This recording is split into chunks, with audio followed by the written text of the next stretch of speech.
नमस्कार साथियों, स्वागत है आप सभी का आपके अपने यूट्यूब चैनल MKDIT स्टडीज़ पे। सभी साथियों को राम राम, राधे राधे, जय श्री कृष्णा। बताइए साथियों कैसे हो? आशा करता हूँ सभी साथी स्वस्थ होंगे, मस्त होंगे और लगातार अपनी स्टडी का आनंद ले रहे होंगे। तो दोस्तों आज के सेशन में हम बात करने वाले हैं इलेक्ट्रिक पोटेंशियल यानी विद्युत विभव के बारे में। जी हाँ साथियों, आज के सेशन में हम विद्युत विभव और विभवांतर के बारे में संपूर्ण जानकारी प्राप्त करने वाले हैं। तो चलिए साथियों बिना देरी के स्टार्ट करते हैं आज का सेशन और जानते हैं विद्युत विभव और विभवांतर के बारे में। साथियों स्टार्ट करने से पहले आपसे निवेदन रहेगा कि इस सेशन को अपने दोस्तों के साथ ज़्यादा से ज़्यादा शेयर करें और अगर आप पहली बार इस यूट्यूब चैनल पर विजिट करें तो कृपया इस यूट्यूब चैनल को सब्सक्राइब जरूर कर लें और बेल आइकन प्रेस करना ना भूलें। चलिए दोस्तों स्टार्ट करते हैं। दोस्तों बात करें हम विद्युत विभव के बारे में। आज का हमारा टॉपिक है विद्युत विभव। और विद्युत विभव में हम सबसे पहले बात करेंगे विभवांतर के बारे में। आपको पता होना चाहिए कि विभवांतर किसे कहते हैं, विभवांतर की जो आपकी डेफिनेशन है वो क्या होती है। तो साथियों पहले आपको पूरे ध्यान से डेफिनेशन सुनिए। विभवांतर की आपकी डेफिनेशन या विभवांतर को हम किस प्रकार परिभाषित करते हैं तो यह आपको पता होना चाहिए कि एकांक आवेश को एक बिंदु से विद्युत क्षेत्र के विरुद्ध एकांक आवेश को एक बिंदु से विद्युत क्षेत्र के विरुद्ध दूसरे बिंदु तक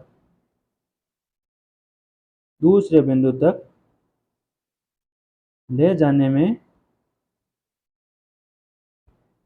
किया गया कार्य यह आपका क्या कहलाता है, विभवांतर कहलाता है। साथियों ध्यान रखना, यानी एकांक आवेश को एक बिंदु से विद्युत क्षेत्र के विरुद्ध दूसरे बिंदु तक ले जाने में जो आपका किया गया कार्य है वही आपका विभवांतर कहलाता है। अब साथियों कैसे एक बिंदु से दूसरे बिंदु तक ले जाने में किया गया कार्य विभवांतर कहलाता है, चलिए मैं आपको आगे बताता हूँ। जैसे साथियों ये आपके दो बिंदु है ए और बी। तो आपको यानी आपकी डेफिनेशन है एकांक आवेश को एक बिंदु से विद्युत क्षेत्र के विरुद्ध दूसरे बिंदु तक ले जाने में किया गया कार्य है। जैसे मान लो हमारे पास बिंदु बी पे कोई आवेश है और इस आवेश को हमें बिंदु ए पर ले जाना है और यहाँ पे जो आपका विद्युत क्षेत्र के विरुद्ध किया गया कार्य यानी इस आवेश को बिंदु ए तक लाने में जो आपका किया गया कार्य है वही आपका विभवांतर कहलाता है। साथियों ध्यान रखना, ये हमारे पास हमने दो बिंदु ले रखे हैं ए और बी, एक दूसरे से एक निश्चित दूरी पे स्थित है। तो अब हमें बिंदु बी से आवेश को बिंदु ए तक लाने में जो विद्युत क्षेत्र के विरुद्ध कार्य किया जाता है, कार्य होता है आपका W। विद्युत क्षेत्र के विरुद्ध जो कार्य किया गया है वही आपका विभवांतर कहलाता है। साथियों ध्यान रखना, तो विभवांतर के बराबर में जो आपका फॉर्मूला बनने वाला है वो हो जाएगा विभवांतर, यानी बिंदु ए और बी के जो विभव में अंतर है उसे ही हम विभवांतर कहेंगे। विभवांतर हो जाएगा आपका कार्य बट्टा आवेश। तो साथियों विभवांतर यानी आपके जैसे हम कह सकते हैं वी ए बी, बिंदु ए और बी आपका वी ए बी आप बराबर क्या हो जाएगा, कार्य का होता है आपका डब्लू और क्यू का आवेश का क्या होता है क्यू।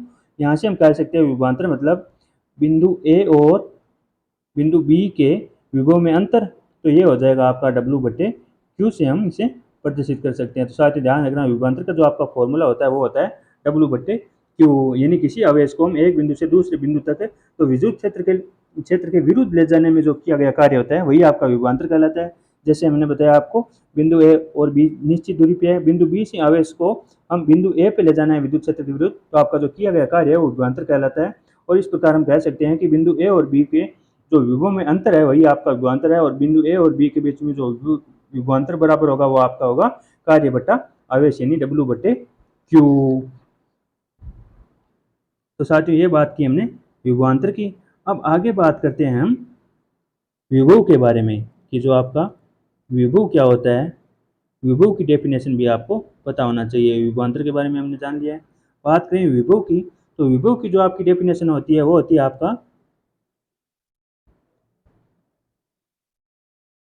एकांक आवेश को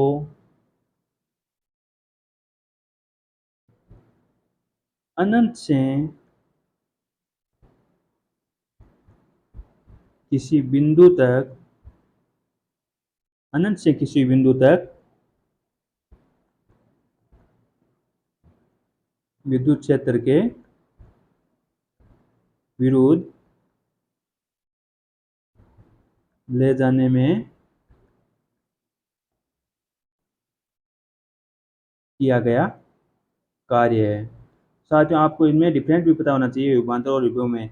विभवांतर तो था कि आपका एकांक आवेश को एक बिंदु से विद्युत क्षेत्र के विरुद्ध दूसरे बिंदु तक, यानी जो आपकी डिस्टेंस थी वो फिक्स थी एक बिंदु से दूसरे बिंदु तक। लेकिन जो आपका विभव होता है उसमें आपकी डिस्टेंस फिक्स नहीं होती, यानी किसी भी आवेश को अनंत से किसी बिंदु तक लाने में जो आपका विद्युत क्षेत्र के विरुद्ध किया गया कार्य है वो आपका विभव कहलाता है। अब जैसे साथियों हमने विभवांतर को समझा था उसी प्रकार है, जो हमारे पास एक बिंदु हमारा ए है और दूसरा बिंदु है जो हमारा अनंत है। साथियों ध्यान रखना, दूसरा बिंदु है जो हमारा अनंत है। तो अनंत से हमें किसी आवेश को बिंदु ए तक जो लाने में आपके विद्युत क्षेत्र के विरुद्ध जो किया गया कार्य है वही आपका विभव कहलाता है। तो इस प्रकार जो आपका विभव का फॉर्मूला बन जाएगा, यानी विभव वी ए माइनस वी अनंत, और ये हो जाएगा आपके पास डब्ल्यू बटे क्यू, या हम कह सकते हैं कि वी ए बराबर जो आपका डब्ल्यू बटा क्यू हो जाएगा, या इसको हम केवल वी बराबर डब्ल्यू बटे क्यू भी कह सकते हैं, यानी वोल्ट बराबर आपका कार्य बटा आवेश है जो ये हो जाएगा साथियों। तो इस प्रकार हम कह सकते हैं कि जो आपका विभव बराबर है वो भी आपका क्या हो जाएगा, जैसे विभवांतर के समतुल्य था विभव बराबर कार्य बटा आवेश, विभव बराबर क्या हो गया कार्य बटा आवेश। तो ये फॉर्मूले है जो आपको ध्यान रखना है, यानी वी बराबर आपके डब्ल्यू बटे क्यू, इस फॉर्मूले के बेस पे है जो आपके न्यूमेरिकल है कम्पिटिटिव एग्जाम में पूछे जाते हैं। तो साथ ही विभव का आपका इस प्रकार मात्रक क्या बन गया, मात्रक बन गया आपका वी बराबर डब्ल्यू बटे क्यू है। तो डब्ल्यू का आपका कार्य का मात्रक क्या होता है जूल, और क्यू यानी कूलाम का मात्रक क्या होता है, आवेश का मात्रक क्या होता है कूलाम। तो आपका मात्रक बन गया जूल प्रति कूलाम, और जूल प्रति कूलाम को हम क्या कह देते हैं वोल्ट कह देते हैं। साथ ही ध्यान रखना मात्रक एक प्रकार से आपका वोल्ट भी है और दूसरी प्रकार से इस फॉर्मूले के आधार पर जो आपका विभव का मात्रक है वो आपका जूल प्रति कूलाम है। अब साथियों ध्यान रखना विभव है जो आपकी एक अदिश राशि है, यानी आपको यह पॉइंट नोट रखना है कि विभव है जो आपकी अदिश व वेक्टर या स्केलर क्वांटिटी है, ये आपको एग्जाम में पूछी जाती है। तो विभव कैसी राशि है आपकी, विभव एक अदिश राशि है। साथ ही ध्यान रखना विभव एक अदिश राशि है, विद्युत धारा भी आपकी क्या है एक अदिश राशि है। तो साथियों ये हमने बात कर ली विभव और विभवांतर के बारे में। ज़्यादातर आपको है जो डेफिनेशन देके सीधा क्वेश्चन पूछ लिया जाता है, ये आपका वी बराबर डब्ल्यू बटा क्यू फॉर्मूले से हैं जो आपका इसमें से हैं, दो ही प्रकार के आपके क्वेश्चन बनते हैं। तो ये दोनों क्वेश्चन आपको यानी डेफिनेशन भी याद रखनी है और फॉर्मूला भी आपको याद रखना है। फॉर्मूला याद होगा तो फॉर्मूले के बेस पे जो भी आपको क्वेश्चन पूछा जाएगा उसका आंसर है जो आप आसानी से दे सकोगे। अब साथियों एक डेफिनेशन होती है आपकी समविभव प्रश्न, इन डेफिनेशन से हैं जो आपका सीधा क्वेश्चन पूछ लिया जाता है, यानी डेफिनेशन को आपको क्वेश्चन में दे दिया जाएगा और पूछ लिया जाएगा यह किसे इंगित करता है। तो आपको समविभव प्रश्न के बारे में भी पता होना चाहिए, यानी एक होता है आपका समविभव प्रश्न। तो समविभव प्रश्न आपका क्या होता है, ये होता है कि इस समविभव प्रश्न में आपके किसी भी आवेश को एक बिंदु से दूसरे बिंदु तक ले जाने में किया गया कार्य है वो आपका क्या होता है जीरो होता है। समविभव का मतलब ये होता है आपका विभव क्या है समान है। तो इसकी आपकी डेफिनेशन क्या हो जाएगी कि किसी आवेश को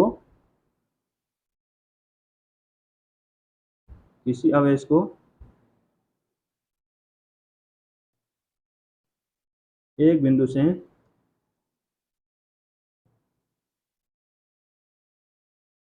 दूसरे बिंदु तक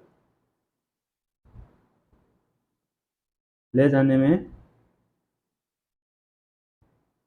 किया गया कार्य है वो आपका सदैव क्या होता है शून्य होता है। साथ ही ध्यान रखना सब विभव पृष्ठ की आपकी शर्त है कि आपका किसी भी आवेश को एक बिंदु से दूसरे बिंदु तक ले जाने में सम विभव पृष्ठ है तो आपका किया गया कार्य सदैव है वो आपका शून्य होगा। साथ ही ध्यान रखना ये भी आपका इंपॉर्टेंट फैक्ट है, आपको एग्जाम की दृष्टि से याद रखना है। अब चलिए साथियों नेक्स्ट आगे बात करते हैं हम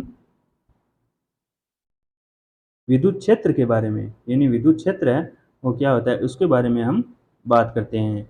अगला हमारा टॉपिक है विद्युत क्षेत्र। ये भी आपका विभव से जुड़ा हुआ ही है, तो इसके साथ ही इसको स्टडी कर लेते हैं विद्युत क्षेत्र के बारे में।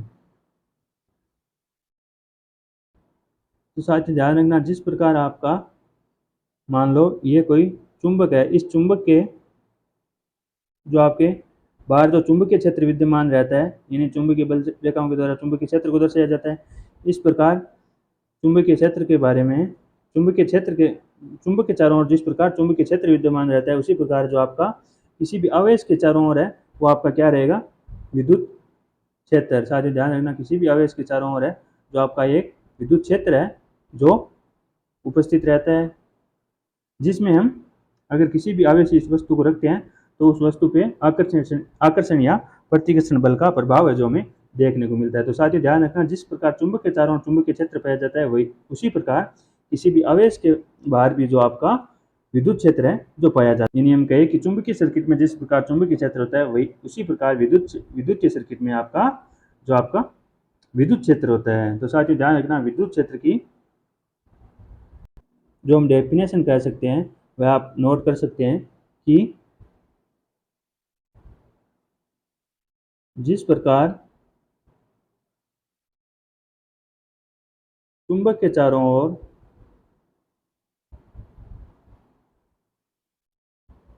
चुंबकीय क्षेत्र विद्यमान रहता है,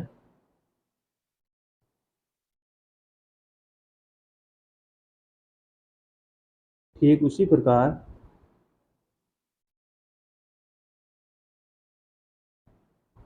आवेश के चारों ओर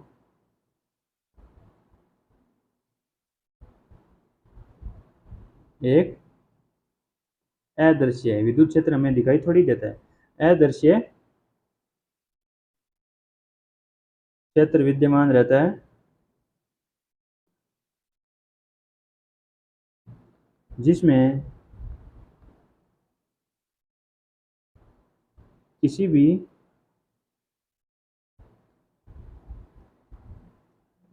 आवेशित वस्तु को रखने पर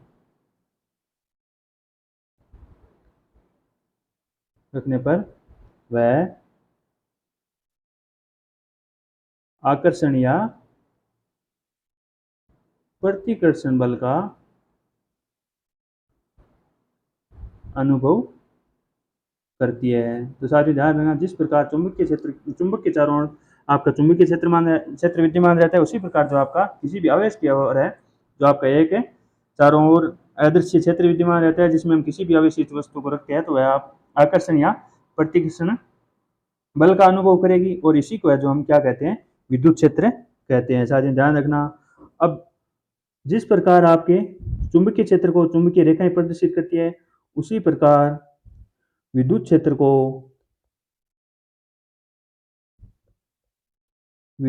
को प्रदर्शित करने वाली रेखाएं क्या कहलाती है, विद्युत क्षेत्र को प्रदर्शित करने वाली रेखाएं विद्युत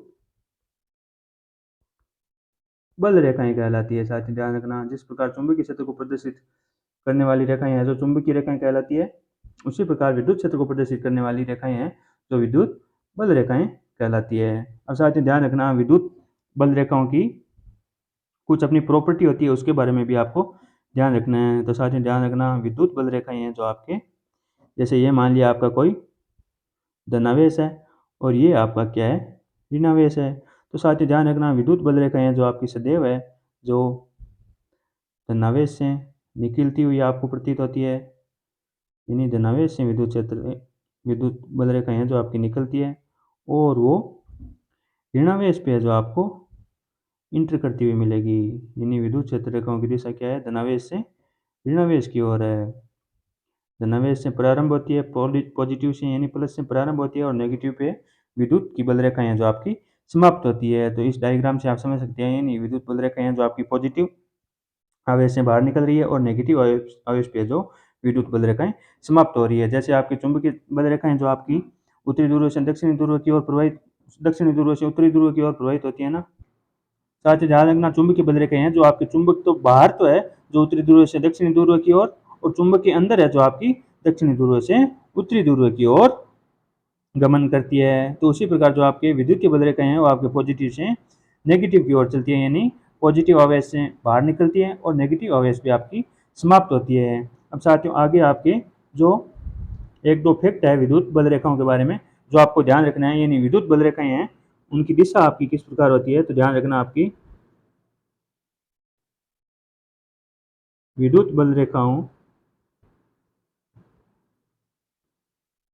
बलरेखाओं की दिशा प्लस से माइनस की ओर होती है। साथ ही ध्यान रखना विद्युत बलरेखाओं की दिशा पॉजिटिव से नेगेटिव की ओर होती है। अर्थात हम कह सकते हैं कि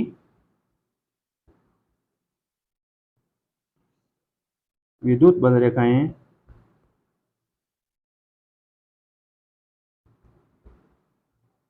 धनावेश से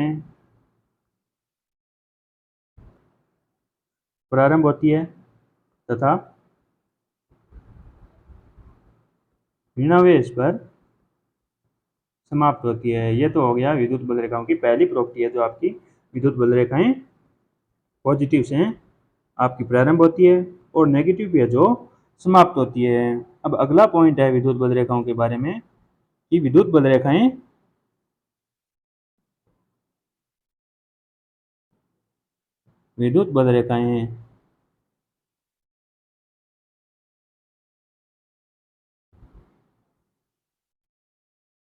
खुला वक्र बनाती है। साथ ही ध्यान रखना खुला वक्र होती है। साथ ही ध्यान रखना विद्युत बलरेखाएं हैं जैसे हमने यहाँ पे देखा है, ये आपका पॉजिटिव आवेश से निकल रही है और नेगेटिव आवेश समाप्त हो रही है। इनका वक्र है जो आपका खुला दिखाई दे रहा है। जबकि आपके जो चुंबकीय क्षेत्र होते चुंबकीय रेखाएं होती है ना, यानी इसके साथ ही आप लिख लो, आपको याद रहेगा कि आपकी चुंबकीय बलरेखाएं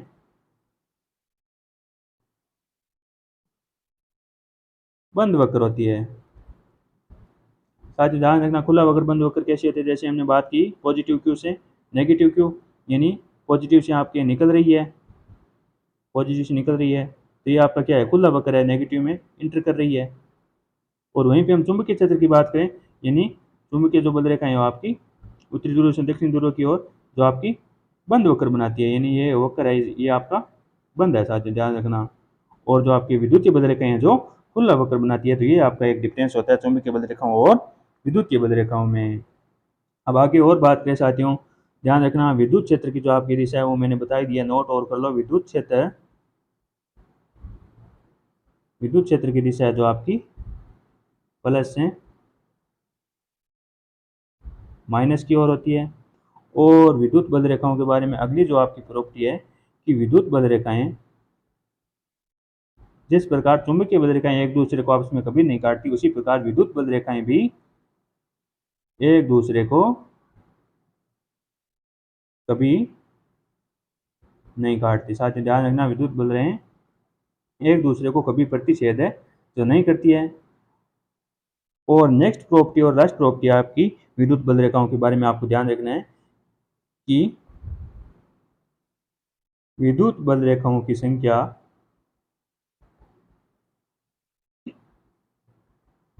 या हम कह सकते हैं सघनता, विद्युत बलरेखाओं की संख्या या सघनता है आपके विद्युत क्षेत्र की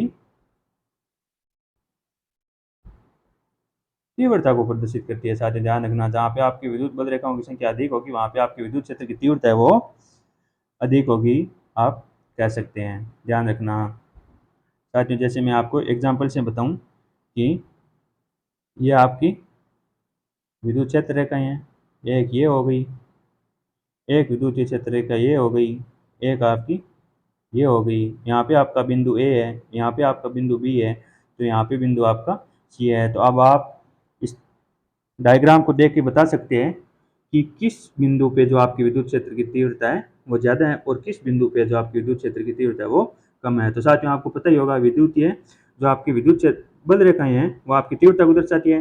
तो बिंदु ए पे है जो आपकी इतनी दूर से कितनी है जो आपकी बल रेखाएं गुजर रही है, 3 बल रेखाएं गुजर रही है।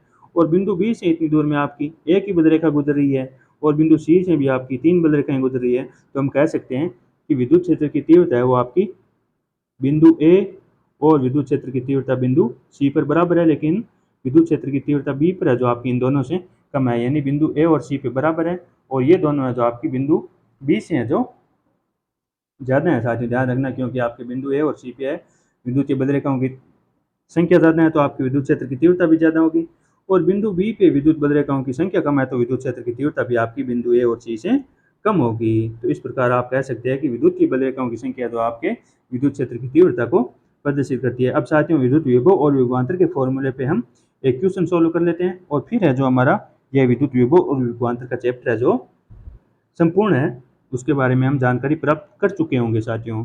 ये हमारा लास्ट बिंदु है, एक है जो क्वेश्चन सॉल्व कर लेते हैं। क्वेश्चन है हमारा कि 2 माइक्रोकूलम आवेश को, माइक्रोकूलम है साथियों ध्यान रखना, माइक्रोकूलम आवेश को एक बिंदु से दूसरे बिंदु तक ले जाने में किया गया कार्य बताइए, जबकि उन दोनों के मध्य विभवांतर 24 वोल्ट हो। अब साथियों आवेश का मान आपको दे रखा है और वोल्ट का मान यानी विभवांतर का मान आपको दे रखा है, तो आपको कार्य का मान है वो पूछा गया है, यानी किया गया कार्य है वो आपका कितना होगा। तो साथियों ध्यान रखना, आपको क्यू का मान दे रखा है, यानी क्यू बराबर है जो आपका 2 माइक्रोकूलम है। इन 2 माइक्रोकूलम को हम कह सकते हैं 2 इंटू माइक्रो का मतलब होता है 10 की घात माइनस 6 कूलम, और वी का मान है जो हमें 24 वोल्ट दे रखा है। अब साथियों फॉर्मूले में आपका ये डायरेक्ट मान रख दीजिए और आपका आंसर है जो आ जाएगा, यानी वी बराबर होता है डब्ल्यू बटे क्यू। तो डब्ल्यू का मान हमारे पास, डब्ल्यू हमें निकालना है, तो डब्ल्यू बराबर जो हमारा फॉर्मूला बन जाएगा वो बन जाएगा डब्ल्यू बराबर वी इंटू क्यू। तो अब हमें फॉर्मूले में मान रखना है डब्ल्यू बराबर वी का मान है हमारा 24 इंटू क्यू का मान है 2 इंटू 10 की घात माइनस 6। तो आपका डब्ल्यू बराबर क्या आ जाएगा 24 इंटू 48 इंटू 10 की घात माइनस 6 कूलम है या 6 जूल है जो आपका, यानी आपको कार्य पूछा गया है तो आपका आंसर है जो जूल में आएगा। साथियों ध्यान रखना 48 इंटू 10 की घात माइनस 6 जूल है जो आपका कार्य है वो होगा, या हम कह सकते हैं 48 माइक्रो जूल है जो आपका कार्य होगा। तो इस प्रकार के आपके इस फॉर्मूले के आधार पर जो आपके क्वेश्चन भी आपसे पूछे जा सकते हैं। तो साथियों ये हमने विभव और विभवांतर के बारे में चर्चा की है, और विभव के बारे में एक दो फैक्ट मैं आपको पहले ही बता चुका हूँ कि जो आपका विभव का मान है, विभव का मान या हम कह सकते हैं वोल्टेज का मान है जो आपका समांतर कनेक्शन में समान रहता है और सीरीज कनेक्शन में, सीरीज में अलग अलग रहता है। साथ ही ध्यान रखना, यानी विभव का मान आपका समांतर कनेक्शन में समान होगा किसी भी कंपोनेंट के लिए, और जो आपका सीरीज कनेक्शन होगा उसमें सभी कंपोनेंट के लिए जो आपका अलग अलग है विभव का मान आपको देखने को मिलेगा। विभव को हम वोल्ट मीटर से मापते हैं, साथ ही ध्यान रखना वोल्ट मीटर को भी समांतर क्रम में कनेक्शन करते हैं, और जो आपका आदर्श वोल्ट मीटर है उसका प्रतिरोध है वो आपका अनंत होना चाहिए, ये भी आपको पता होगा शायद। यानी विभव को हम वोल्ट मीटर से मापते हैं, वोल्ट मीटर को हम समांतर क्रम में कनेक्शन करते हैं, और आदर्श वोल्ट मीटर का जो आपका प्रतिरोध है वो अनंत होना चाहिए साथियों। तो दोस्तों ये हमने बात कर ली विभव और विभवांतर के बारे में। अगर आपको अब भी किसी भी प्रकार का डाउट है विभव और विभवांतर से संबंधित, तो कृपया अपना डाउट है जो कमेंट बॉक्स में टाइप कर दीजिए, आपके डाउट है जो क्लियर किया जाएगा और आपका पूर्णतः संतोषपूर्ण जवाब है जो आपको मिलेगा, किसी भी प्रकार का डाउट नहीं रहने दिया जाएगा। तो चलिए साथियों मिलते हैं नेक्स्ट सेशन में एक नए इलेक्ट्रिशियन थ्योरी के महत्वपूर्ण चैप्टर के साथ। तब तक आप सभी साथी इनका अच्छे से रिवाइज करते रहिए और विद्युत विभव के बारे में जो आप पूरी जानकारी है वो इस सेशन में प्राप्त कर चुके हैं। तो चलिए साथियों मिलते हैं नए सेशन में, तब तक सभी साथियों को राम राम, राधे राधे, जय श्री कृष्णा। थैंक यू साथियों।